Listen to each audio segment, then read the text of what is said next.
This is a quick bonus episode before we get back to new full-length podcasts next week. In it, we'll hear from the folks at SF Film about their upcoming Doc Stories Mini Festival, which starts tonight at the Vogue Theater and 2 showings of American Symphony, a documentary about musician and all-around amazing human, Jon Batiste. Go to sffilm.org for more info and to buy tickets. My name is Jessie Fairbanks. I am the Director of Programming at SF Film, which is the presenting organization of the San Francisco International Film Festival, which is the oldest film festival in the Americas. We're going into our 67th edition in April of 2024. We also do an annual fundraising gala where we hand out awards to luminaries in the industry. Last year, we celebrated Margot Robbie. We're going to be announcing very soon who we're going to be celebrating this year. We had Francis Ford Coppola and Jane Campion 2 years ago, and Maggie Gyllenhaal. We had Sarah Polley last year, who went on to win the Academy Award. So the awards night is always a really fun gala. We do a fall series called SF Film Presents, where we celebrate usually fairly prestigious awards titles that are not getting kind of attention because they're international or they're small and independent. And we bring in the filmmakers and have a conversation with them, both with our residents as well as with our public audience. And then we have Doc Stories, which I'm going to talk about in a minute, which is our annual documentary film series.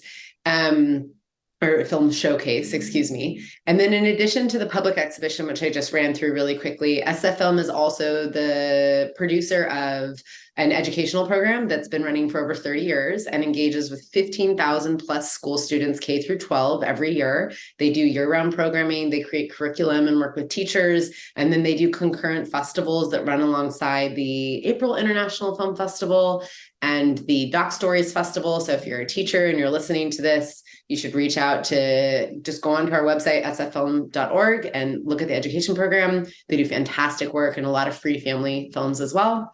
And then question, is that education program SF and Bay Area students or? Oh, great. Okay. SF and Bay Area students. So it's people from the schools from the peninsula and the East Bay participate. Virtually, we've actually been able to engage 48 states. And that is a lovely silver lining of being forced to work in the virtual space. As a result of the pandemic, that now is actually a huge asset that we are very lucky to be able to use to get more audiences to connect with our content. Right. And then we have our artist development program, which is a program that provides over $9 million in grants to date, and has we do residencies and fellowship programs, and we have editing suites and provide all sorts of kind of professional development. And out of those programs comes some really incredible works of art. We had 8 SF Film supported titles in Sundance last year, including films like Savannah Leaf's Earth Mama and Raven Jackson's All Dirt Road's Taste of Salt. So we do a lot of things at SF Film. But I would love to talk about Doc Stories if that works for you. For sure. And just quickly, I just want to say that this past film festival was my first to attend. I've been in San Francisco for a minute, and I've been doing Story in San Francisco for a little bit shorter of a minute, but it was so great. Then actually you just mentioned it, the first movie I saw as part of SF Film was Earth Mama. Oh, what a great film to have as your point. Correct, 100%. And Bay Area, I mean, it was everything. So bravo on a really, really amazing film festival this year. Oh, thank you. I mean, it's such a labor of love by all of us. And, I use labor because it does take a lot of blood, sweat, and tears to do it, but we do it because we love it. And we do it because of filmmakers like Savannah Leaf, and having Tiana Moore, who's a local DJ and artist, and now and a performer. Like, her performance in that film is truly mind-blowing. And the fact that it's Savannah's first film, it's Tia's first time performing, and they're examining what it's like for young mothers whose children are in the foster care system, and bringing a really fresh perspective of storytelling, new approach, really raw and beautiful energy. And so I'm so glad you were able to come. And last year was really special. It was the festival continues to look a little bit different every year for us as we respond Right. to the climate and the industry that we work within. But we had a really great time in April, and we're already programming for 2024. Awesome. I can't wait. So the reason we are here today, besides just we like you, let's hear all about what is going to kick off this evening.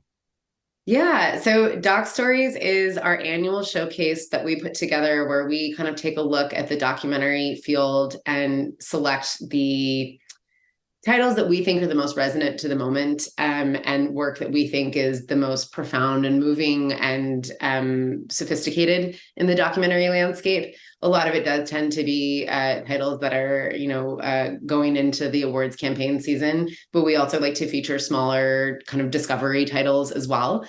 It is a weekend, so it's very competitive, and it's an invite-only showcase. We have 10 feature films this year, 2 shorts blocks, and a very special tribute to the late and great filmmaker Julia Reichert. And tonight we kick off with our opening night film of American Symphony, which is the new film from Emmy-winning, Academy-nominated filmmaker Matt Hyman. And it looks at a year in the life of the notorious, infamous, wildly talented, creative polyglot John Baptiste. And we start with him right after he's won an Oscar and go through a year with him as he prepares before he gets his big Grammy awards. He's gotten some, but before he had that really big year at the Grammys, John's preparing for this symphony at Carnegie Hall called American Symphony that's supposed to be looking at, a historic re-examination of American music canon and the sounds and the regions that have been expunged from that. And in the middle of all of that, his partner, Suleika Juad, who is also a musician and an artist in her own right, find out that her leukemia has returned. And so the film is so much more. It's not necessarily a music documentary. It's not a biopic.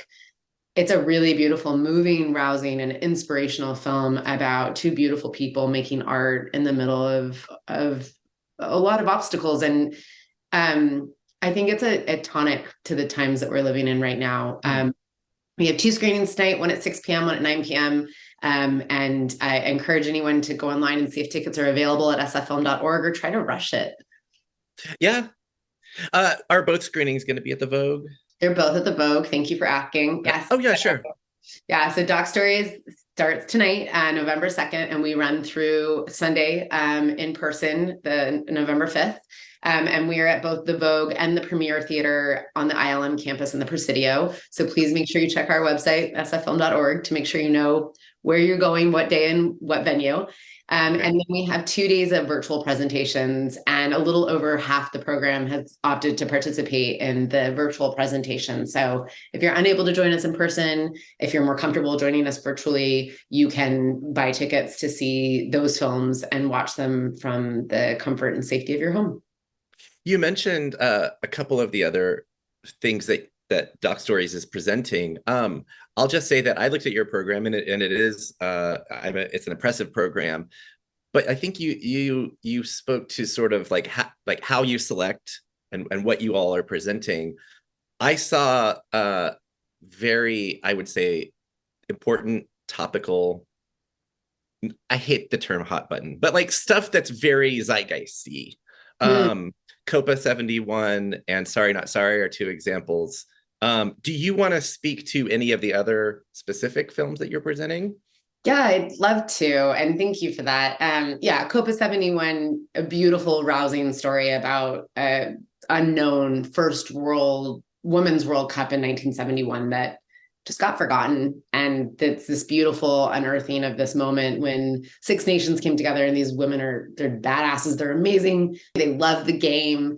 It'll have you fist pumping. Like, none of you know the outcome of the game because nobody remembers that this even happened. So it's going to be like a first time experience for all the audience. So you'll have a great time. And it's a really beautiful, inspirational film. And it just demonstrates that beautiful things are happening around the world all the time. And I think that's a message that we could all really appreciate, especially in these heavy times that we're living in. Sure. And yeah, I think Sorry Not Sorry is about Louis C.K. and his redemption or his rehabilitation process that kind of didn't happen, and is It sounds very serious, and it is. It tackles all the issues that have come out as a result of the Me Too movement, and also about how do you hold powerful people accountable? Do we offer paths for redemption? Are people, how do we respond to things like this? And what are the paths of redemption, right? Yeah, totally. And yeah. and what can we reasonably expect from a human to do? Is anything ever enough? Certainly the way that he kind of offered a non-apology and then was back on stage 9 months later I think we all agree that was not the right way to handle that. You shouldn't have done it in the first place. But the film is so much more than that. It looks at power and who has power. But the greatest thing about it is that a lot of the participants are comedians. And so even though it's very important and serious subject matter, it is very therapeutic because you're just laughing because these women are they're so smart. They're so witty. It's really fun. I know that sounds a little bit glib to say of something, and I don't mean to diminish anyone's experience or trauma, but I think the filmmakers, Caroline Shu and Kara Moniz, do a really great job of noting that, the intelligence, the warmth, and the humor of all of these participants in their film create this really wonderful fabric in which they can examine these very, very tricky subjects. And speaking of tricky subjects, I'd love to talk about another film that we have called Stamped from the Beginning, which is made by the great Roger Ross Williams, who was just with us in September with his first scripted feature, Cassandro, at the Castro, which was a great night. And he's coming back because he loves the Bay Area. And he has his new film, Stamped from the Beginning, which is an adaptation from a book by the same name by Ibram X. Kendi. And the film looks at the concepts of racism. And I know that sounds heavy as well, but Roger is known for his visual style, and he uses all sorts of, expert interviews, but all these really beautiful images and artistry and visual representations with archivals and some really beautiful reenactments to explore the root causes behind a lot of the language that we use. And I'm really simplifying just how cerebral and beautiful this film is. But the nicest thing about, for me, Stamped from the Beginning seems to offer some tools of how we can move forward and out of this kind of stagnant place we seem to be in with race relations that feels very empowering almost. Mm-hmm, mm-hmm. So yeah, those are some. And then another film that is so beautifully done and sophisticated and takes on some really challenging topics is called The Mission. And this is a film from local filmmakers, Emmy-winning filmmakers, Amanda McBain and Jesse Moss, who did Boy State. And their new film is called The Mission, and it takes a look at John Chow, who maybe some people will remember was a young man with some this passion for his missionary work and for adventure, who attempts to make contact with the Sentinelese tribe off of the coast of India. They're one of the last non-contactable groups of humans in the world. Obviously, that doesn't necessarily go very well. Some of you will remember the story. But Amanda and Jesse do such a beautiful job of looking at what was John's motivation, and looking at his journals and working with his family, and also interviewing a lot of missionaries and people who reflect on this, and the good intentions that go in, and kind of this intersection of colonialism and religion and misguided curiosity.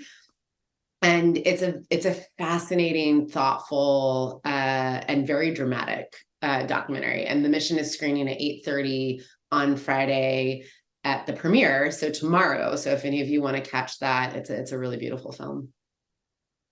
Awesome, thank you. We should probably get wrapped up here pretty soon. I'm gonna try something sneaky. So again, going back to the program that I looked at for Doc Stories, there were hints that there might be some special guests. Yes. Can you give us either more hints, or I can just be super honest and spill all the secrets. Sure. Yes.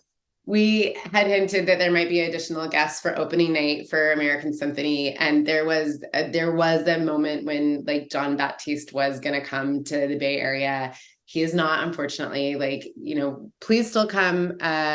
We will have the director Matt Hyman there, and the producer Lauren Dominin, and we had hoped that John could come, and he unfortunately is just not. He'll still be on the screen. He'll be on the screen. You're going to be two-dimensionally. Room. Yeah, like you're going to find out things about John. Like I don't want to ruin it for anyone, but like Matt captures like one of the biggest moments of John's life on camera, and he's like one of 3 people like in the room that knows about it in advance, and then one of 30 people actually at the event. And like, I don't know, like if you like John Baptiste, you're going to go into this film and you're going to get to spend a lot of time with him and just see. I figure listeners will either already love John Baptiste or discover him. And I'm like, it's one of those things, like if someone hasn't seen a movie or someone hasn't read a book, I'm a little bit jealous that they're about to do it for the first time. I know, totally. And that's the thing. Like, he was the band leader for the late night show with Stephen Colbert for 7 years. Like he's known, but I don't think people realize like just how prolific he is, that he comes from this musical dynasty of a family in New Orleans and how much art he creates. And so, yeah, I'm totally jealous. I'm so jealous that everyone gets to see it for the first time. I can't wait to see it with a crowd again. Like I saw it with a crowd in Telluride. It blew the roof off. And we had invited Matt to be the opening night film before it hadn't even screened at Telluride. Like we just knew from the beginning, this was the film we wanted to open Doc Stories with. And so I wish that there was another special guest to share as like a, hear it here first. I've got one, and okay. I'm gonna try to make you blush. Now you'll be there. Oh, I will be there. I do have like a hot off the presses. My brother is also getting married this weekend because why not? Oh, and so yeah, come on, universe. Yeah, it's just like it's gonna be really busy, but I will be there for half of the festival. If you don't see me there, it's because my brother's getting married and I'm at my brother's wedding. But the amazing team at SF Film, including our executive director, Ann Lai, and my associate director, Rod Armstrong, who's been with the organization for 20 years, are going to be there hosting. So you'll be in excellent hands as an audience member. That is a hot off the presses announcement. But it's really nice too. Like, people I get tired of hearing my own voice. So it's so nice that they'll be hosting Q&As. One of our programmers, Jordan Klein, is going to be hosting the Q&As for both the short blocks, and the short blocks are so beautiful. We have Dream Hampton's new film. We have S. Leo Chang's new film about Taiwan and China. He's a local filmmaker, if you're familiar with him. If you're not, you should check out his previous work called Our Time Machine, which I think you can watch on Netflix. He has a new short that's in the shorts block. One of the shorts blocks is a lift of titles from New York Times Op Docs. So we have some really incredible filmmakers that are going to be participating. Some of them are on the platform. A lot of them haven't been seen yet by anyone. So it's a sneak peek. Okay. So yeah, and we have filmmakers coming for every single film. So every film is a Bay Area premiere. It hasn't screened in the Bay Area yet. So you'll be the first audience to see anything that is at Doc Stories. And there are directors coming for every single title. So you'll get to hear a Q&A afterwards with the filmmakers about their intent and some context. And I think that's always really exciting. Absolutely. Well, you have a legit excuse to not be there for the whole thing, I'm just going to say. And I guess congratulations to your brother and whoever he's marrying. Look at all this free attention he's getting right now. Thank you all. Totally. You heard it here first on Story in San Francisco. Well, Jessie, thank you so much for your time, and have a great fest, and have a wonderful wedding. Thanks so much, Jeff. And I hope we get to see a lot of you on the ground tonight at opening night. And we appreciate, I just want to shout out, like, films need audiences. If you're listening to this, I'm assuming it's because you love film, and it's a hard time right now. I know that we're all feeling like really weary with the state of the world that we're in.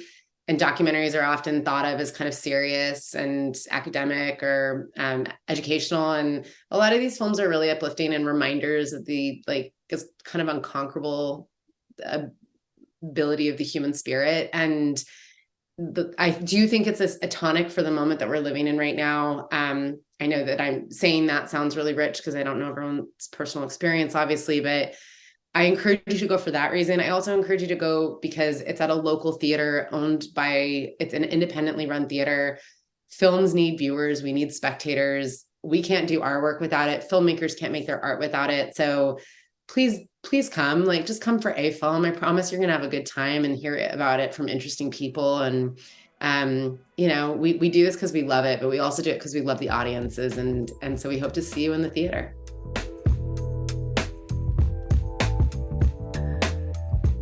That was SF Films' Jessie Fairbanks. Check back next week to meet Janet Clyde, longtime co-owner of Vesuvio, where this podcast got started more than 6 years ago. Look for that Tuesday wherever you get podcasts. Music for Storied San Francisco was produced, performed, and curated by Otis McDonald. Michelle Kilfeather does original photography for us. Aaron Lim of Bitch Talk Podcast is our contributing producer. And the show is produced and hosted by me, Jeff Hunt. Now in our 6th season, we have more than 200 episodes available on our website, storiedsf.com, or wherever you listen to podcasts. If you're able to, please rate and review the show, and drop us a line at storiedsf@gmail.com. Thanks for listening. Keep rejecting those silly doom loop narratives about our city. Stay wacky, weird, healthy, and creative. And we'll see you next time on Storied San Francisco. We acknowledge and respect the first humans of the unceded land we call San Francisco, the Ramaytush Ohlone. We condemn the genocide of these and other tribes across the Western Hemisphere. We honor their legacy and history, and we support rematriation and sovereignty efforts.